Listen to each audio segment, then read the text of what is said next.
এই দেখো কত বড় রাবণ, তার আবার 10টা মাথা। নমস্কার বন্ধুগণ, আমি ঋতুপর্ণা। আজকে আবারও চলে এলাম একটি নতুন মিনি ব্লগস ভিডিও নিয়ে। তার আগে বলো তোমরা সবাই কেমন আছো। তো গত পরশু আমাদের এখানে রাবণ বধ অনুষ্ঠান ছিল, তাই আমরা সবাই রেডি হয়ে মেলাতে গেছিলাম। এই দেখো কত বড় রাবণ বানিয়েছে, সাথে আবার 10টা মাথাও দিয়েছে। আর এই মেলাটা হচ্ছে আমাদের স্কুলের মাঠে, যেখানে আমি ক্লাস 5 থেকে ক্লাস 12 পর্যন্ত পড়েছি। আজ অনেকদিন পর এলাম সেই জায়গায়, যেই জায়গায় আমি রোজ আসতাম, সারাটা দিন কাটাতাম। সেসব এখন শুধুই স্মৃতি। গিয়ে দেখলাম ওখানে সারেগামাপা খ্যাত রিক বাসু এসেছে, তারই অনুষ্ঠান চলছে। দারুণ গান করছে, বেশ অনেক কটাই গান করেছে। তার মাঝে জুবিন গার্গেরও গান শুনিয়েছিল আমাদেরকে। তারপর আমরা চলে গেলাম ফাস্ট ফুডের দোকানে, ওখানে গিয়ে এগ রোল খেলাম। ওদিকে মামিরাও দাঁড়িয়ে দাঁড়িয়ে খাচ্ছে, আর এদিকে দেখো ভাইও খাচ্ছে। ও আমাকে বলছে নিজের ভিডিও বানালি, আমারও ভিডিও বানিয়ে। ভাইয়ের আবদার বলে কথা। তারপর আমরা মিষ্টি পান নিয়েছিলাম, ওটাই দুজনে ভাগাভাগি করে খাচ্ছি। গোটা একটা পান খাওয়া সম্ভব নয়, কেন কি মুখ ভরে যায়, তাই ভাগ করেই খাচ্ছি। তো তারপর পিছনের দিকে একটু গেলাম রাবণ দেখতে। রাবণ পোড়ানো হবে সব অনুষ্ঠান শেষে, তাই আমরা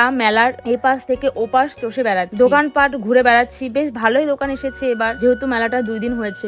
ওদিকে সিঙ্গার রিক বাসু এখনো গান করেই চলছে। তো শেষে দেখো রাবণকে পোড়ানো হচ্ছে, আর যে কি বিকট শব্দ, দুমদাম, মুহূর্তেই সব শেষ। মানে রাবণ বধ হলো তো মেলা শেষ।